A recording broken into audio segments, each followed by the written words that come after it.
Le 4e jour, un groupe d'hommes est entré dans la cour du roi, leur visage rempli d'accusations, alors qu'ils condamnaient une femme pour un crime ignoble et indicible.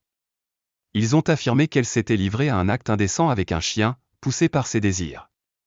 Le roi, en entendant cela, fut rempli d'une juste fureur. Il a immédiatement ordonné que la femme soit amenée devant lui. À son arrivée, elle a nié avec véhémence les accusations, affirmant « Votre Majesté, je n'ai permis à aucun homme de me déshonorer au cours des 2 dernières années. » Le roi, déterminé à découvrir la vérité, ordonna à la sage-femme royale de l'examiner pour vérifier ses affirmations. La sage-femme, baissant les yeux en préparation, commença l'inspection. Dès que l'examen a commencé, la femme s'est agitée et a crié « Qu'est-ce que tu me fais ?»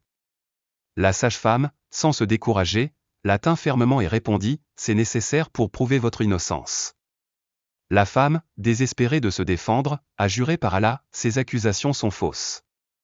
Je n'ai rien fait de tel. » Malgré ses protestations, la sage-femme a poursuivi son examen, ne prêtant aucune attention aux supplications de la femme. Après un court instant, la sage-femme, avec un regard de réalisation, s'est exclamée « Votre Majesté, cette femme ment. Son corps porte des signes qui suggèrent qu'elle a effectivement été impliquée dans une relation illicite avec un animal. » La cour a éclaté dans une vague de halètements et de murmures. Le roi, un mélange d'incrédulité et de fureur sur son visage, scruta la femme de la tête aux pieds. Sa voix, empreinte d'autorité et de colère, retentit « Ces accusations sont-elles vraies? Pourquoi nous as-tu caché la vérité ?» La femme, la voix tremblante, insista une fois de plus « Votre Majesté, je ne mens pas. Ces accusations sont fausses. » Mais le regard du roi était perçant. « Si tu dis la vérité, pourquoi crains-tu de croiser mes yeux? Pourquoi hésitez-vous à parler clairement ?» La femme, au bord de la rupture, bégaya « Les marques sur mon corps. » Elles le sont, mais avant qu'elle ne puisse terminer, tout le tribunal est tombé dans un silence. Le roi, d'une voix froide et autoritaire, demanda « Dites-moi la vérité. Comment ces marques sont-elles apparues ?» Avec un sentiment de résignation, la femme a finalement parlé. « La personne qui m'a amené ici est responsable de cela, et il se tient parmi vous maintenant. » À ces mots, le chaos a éclaté une fois de plus. Le regard de la cour se tourna rapidement vers l'homme que la femme avait désigné. La tension dans la pièce était palpable. Le roi, maintenant bouillonnant de colère, convoqua immédiatement les 4 hommes qui avaient initialement porté les accusations contre la femme. Lorsqu'ils furent amenés devant le roi, aucun d'eux ne put croiser son regard. La peur était évidente dans leurs yeux. Le roi, d'une voix de tonnerre, demanda « Avez-vous faussement accusé cette femme ?» Pendant un moment, il n'y eut que du silence. Puis, un homme, sa voix à peine un murmure, a dit « Votre Majesté, nous n'avons rien fait de mal. Quelqu'un d'autre nous a parlé de cette accusation. » La fureur du roi s'intensifia. « Et vous avez osé l'accuser d'un crime aussi grave sans aucune preuve? Sans aucune enquête? Qui est la personne qui vous a informé ?» Les hommes échangèrent des regards nerveux, mais aucun d'eux ne parla. Les yeux du roi brillaient du feu de sa colère, et il fit comprendre que s'il ne nommait pas la personne, il subirait de graves conséquences. Finalement, un homme rompit le silence, la voix tremblante. « Votre Majesté, la personne est présente dans cette cour, mais nous ne la connaissons pas. Nous savons seulement qu'il est lié à la vie de cette femme. » Le roi, sa patience maintenant à son point de rupture, rugit « Amenez-moi cette personne immédiatement. » Quelques instants plus tard, les portes du tribunal se sont ouvertes et l'accusé a été amené. Son visage était cendré de peur, ses pas hésitants. Le roi, d'une voix tonitruante, demanda « Es-tu le seul responsable de cela ?» La cour se tut une fois de plus. L'homme, sa voix à peine audible, a nié les accusations. « Votre Majesté, c'est faux. Je n'ai rien fait. » Mais la colère du roi était palpable. « Si tu es innocent, pourquoi trembles-tu? Pourquoi faiblis-tu dans ton discours ?» L'homme se tut, son visage trahissant sa culpabilité. La tension dans la pièce était épaisse. Le roi, résolu à découvrir la vérité, déclara « Nous allons enquêter à fond sur cela. La vérité sera révélée, et si ces accusations s'avèrent fausses, les accusateurs feront face à la justice. » La cour était en effervescence avec des chuchotements, tout le monde attendant anxieusement le jugement final du roi. Plus tard, la femme a été convoquée de nouveau au tribunal. Elle entra, enveloppée dans un linge blanc, le visage complètement voilé à l'exception de ses yeux. Alors qu'elle se tenait devant le roi, des chuchotements emplissaient la pièce. Les gens continuaient à l'accuser, mais le roi, l'observant attentivement, avait du mal à concilier son apparence modeste avec les graves accusations.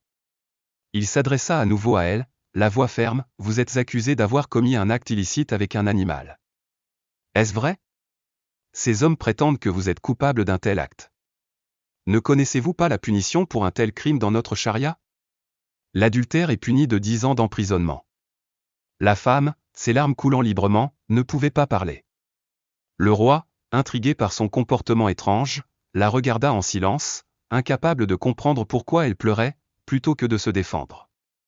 Puis, dans le but de découvrir la vérité, le roi a de nouveau appelé la sage-femme royale, exigeant un examen plus approfondi.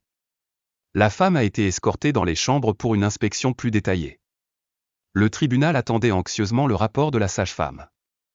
Le roi, le regard fixé sur les 4 accusateurs, attendait dans un silence sinistre. Après un certain temps, la sage-femme a fait irruption dans la cour, le visage pâle de choc. Son cri résonna dans la salle, mais elle hésita à parler. Devant la foule assemblée. Le roi fit signe de se taire et la suivit dans les chambres. Une fois à l'intérieur, le roi observa de nouveau la femme, son visage toujours caché sous le drap blanc. L'atmosphère dans la cour s'étendit avec anticipation. Après un certain temps, le roi émergea, son expression grave. Derrière lui, la femme est sortie, toujours enveloppée dans son tissu. Le roi s'adressa de nouveau aux 4 hommes. Vous tous, sauf un, pouvez quitter le tribunal. Vous serez convoqués plus tard. 3 des hommes ont échangé des regards craintifs et sont sortis du tribunal. Le roi tourna son attention vers l'homme restant. Vous avez prétendu avoir vu un chien dans la maison de cette femme. Dites-moi, quelle est la couleur du chien? L'homme, maintenant visiblement nerveux, se tut. Le roi poussa plus loin. Quelle est la couleur du chien? Finalement, l'homme balbutia, le chien est brun. Un lourd silence s'abattit sur la cour. Le roi, l'expression illisible, hocha lentement la tête et ordonna de faire entrer le prochain homme. On a posé la même question au 2e homme, et il a répondu, le chien est noir. Le roi hocha de nouveau la tête, et l'étonnement de la cour grandit. Le 3e homme a été interrogé et il a répondu, le chien est blanc. Et le 4e homme, interrogé, répondit, le chien est rouge. Entendant l'accusation, le roi ne perdit pas de temps et ordonna à ses soldats d'amener le chien dans la cour.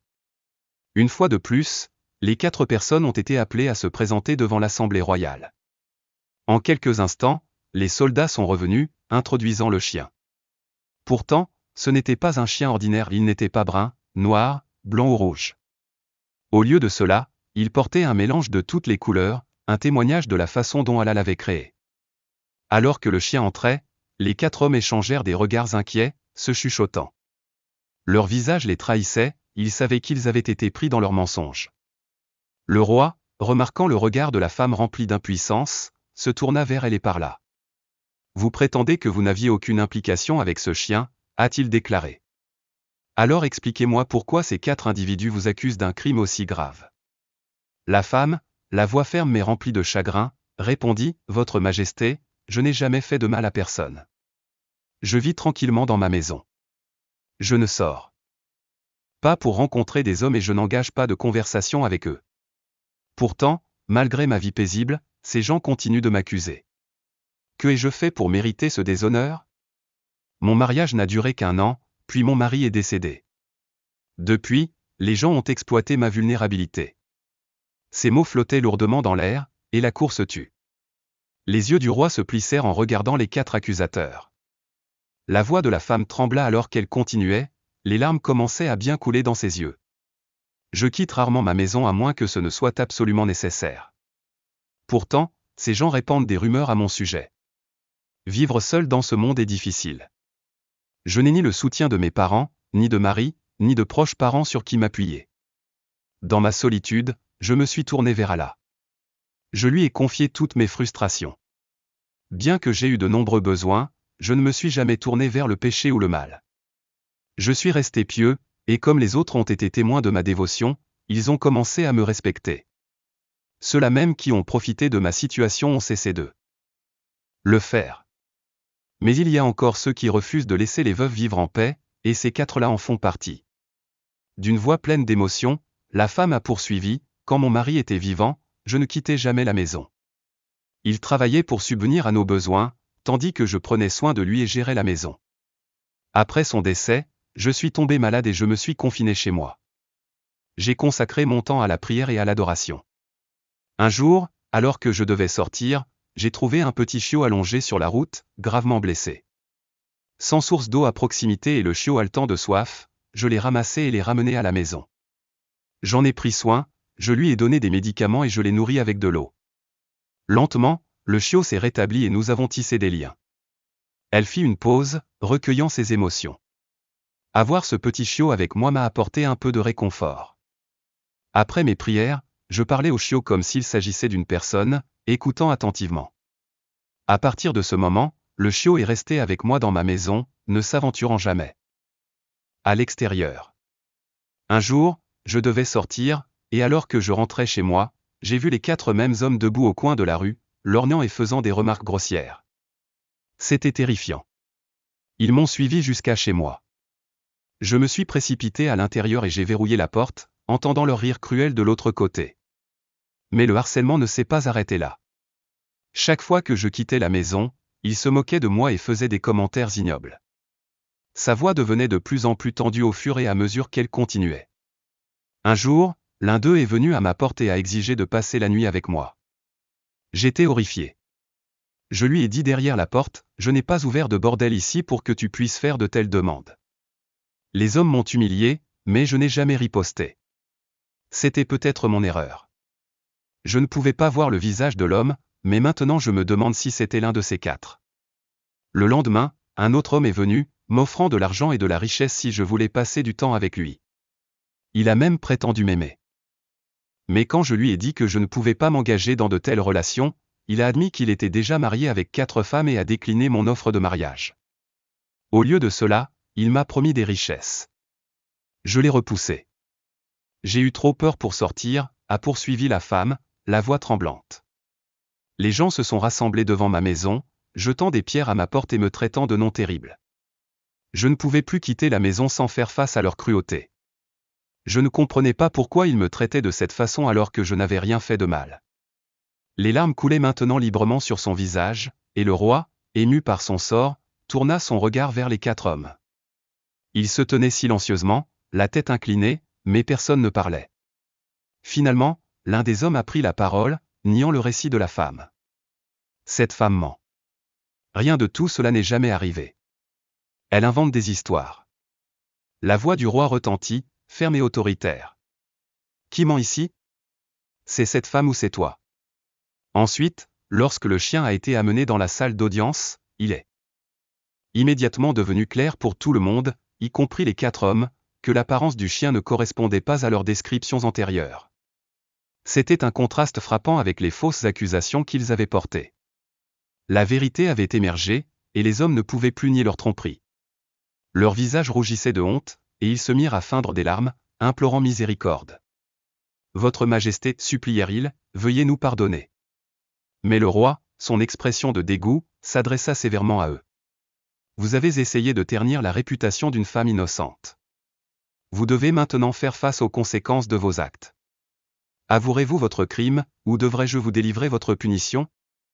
Les hommes, maintenant pleinement conscients de leur culpabilité, ont admis leurs méfaits. Nous savions que la femme était veuve jeune et belle et nous pensions pouvoir profiter d'elle. Malgré nos tentatives répétées, elle nous a rejetés. Un jour, j'ai entendu un chien aboyer dans sa maison, et cela a déclenché une mauvaise idée. Nous avons décidé de répandre une rumeur selon laquelle elle avait une relation illicite avec le chien, dans l'espoir de la déshonorer et de ternir sa réputation. Nous avons réussi à convaincre les villageois, et ils ont commencé à la considérer comme immorale. Votre Majesté, veuillez nous pardonner ainsi qu'à elle.